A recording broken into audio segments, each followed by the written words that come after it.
warahmatullahi wabarakatuh. Perkenalkan, nama saya Ardiansa. Saya perwakilan dari kelompok 4 yang beranggotakan saya sendiri dan Abdul Syukur.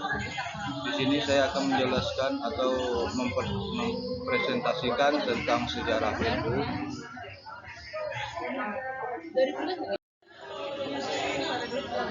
Baik, kondisi umat Islam di Indonesia sebelum NU berdiri.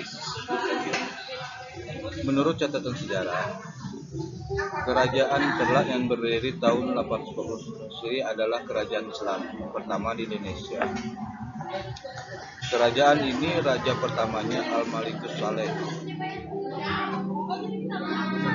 Islam masuk ke Pulau Jawa pada akhir abad ke-14 atau awal abad ke-15. Dibuktikan dengan adanya tulisan di tulisan Maulana, runtuhnya kerajaan Majapahit yang beragama Hindu. Setelah runtuhnya kerajaan Majapahit, berdirilah Raden Patah mendirikan kerajaan Islam Demak. Setelah Demak berdiri, beberapa kerajaan Islam di Ternate, Sumatera, Kelantan, dan seterusnya. Pada abad ke-14, sehingga agama Islam menjadi agama yang dianut mayoritas penduduk Nusantara. Dan ada juga beberapa faktor mendukung penyebaran agama Islam di Nusantara, yaitu sebagai berikut. Sebagai agama tauhid. Kedua, watak ahlu sunnah wal jamaah. Yang ketiga, Islam dapat menjadi agama rakyat karena disampaikan dengan penuh kedamaian serta menghormati tradisi dan nilai sejarah. Selanjutnya, faktor-faktor yang mendorong berdirinya NU. Faktor-faktor mendorong berdirinya NU yang ada dua. Yang pertama, kemunculan NU secara langsung. Kedua, kemunculan NU sering dikatakan sebagai reaksi terhadap gerakan pembaharuan yang berhembus dari Timur Tengah, yang hanya menekankan wibawa Quran dan hadis saja. Kembali, kemunculan NU secara langsung atau tidak terkait erat dengan politik penjajahan Belanda terhadap Islam. Itu faktor yang mendorong berdirinya NU. NU adalah organisasi para ulama, orang-orang yang mengetahui secara mendalam segala hal-hal yang bersangkut paut dengan agama. Yang diutamakan oleh NU adalah pelaksanaan hukum agama di dalam kehidupan sehari-hari yang berlandaskan tradisi ideologi keagamaan. Selanjutnya, posisi wali Allah atau wali songo dalam tradisi sosial keagamaan. Yang pertama mereka adalah Maulana Malik Ibrahim, Sunan Ampel, Sunan Bonang, Sunan Rajat, Sunan Kalijaga, Sunan Kudus, serta Sunan Gunung Jati. Di era Wali Songo adalah era berakhirnya dominasi Hindu-Buddha dalam budaya Nusantara untuk digantikan dengan kebudayaan Islam. Mereka adalah simbol penyebaran Islam di Indonesia dan Pulau Jawa. Seterusnya, sejarah masuk Islam ke Nusantara diperintis awal dakwah Islam oleh Wali Songo khususnya Pulau Jawa, yang dipelopori oleh Syekh Abu Maulana Malik Ibrahim.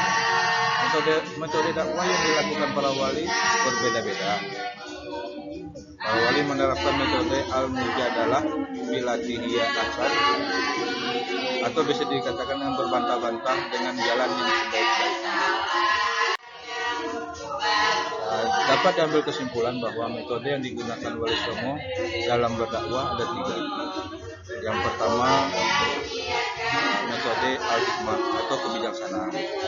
Yang kedua, al-mau'izah al-hasanah atau nasihat yang baik. Yang ketiga, al-mujadalah bilatihiyah ahsan, berbantah-bantah dengan jalan sebaik-baiknya. Dasar hukum keberadaan NU yaitu Quran, hadis, ijma, dan qiyas. Kalau Al-Quran adalah dasar hukum yang pertama dan utama dalam Islam. Sedangkan Al-Hadis atau As-Sunnah dalam agama Islam, hadis atau Sunnah mempunyai peran yang sangat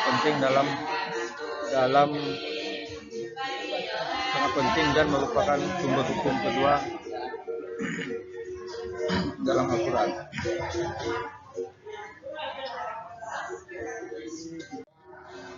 Ijma yaitu kesepakatan para ulama. Mujtahid mengenai suatu hukum ijma baru dapat dipergunakan sebagai dalil terhadap suatu perkara sesudah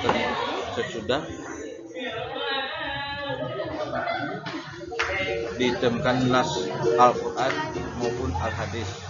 Ijma ada beberapa macam, di antaranya ijma syari, ijma sukuni, ijma sababi, ijma khalifah, dan yang lain-lain.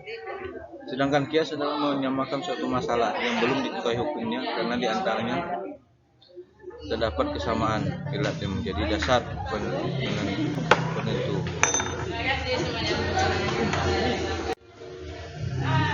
Dari pembahasan tersebut dapat disimpulkan bahwa faktor pendukung penyebaran Islam di Nusantara satu sebagai agama tauhid, dua watak ahlu sunnah wal jamaah, tiga Islam dapat menjadi agama rakyat karena disampaikan dengan penuh kedamaian.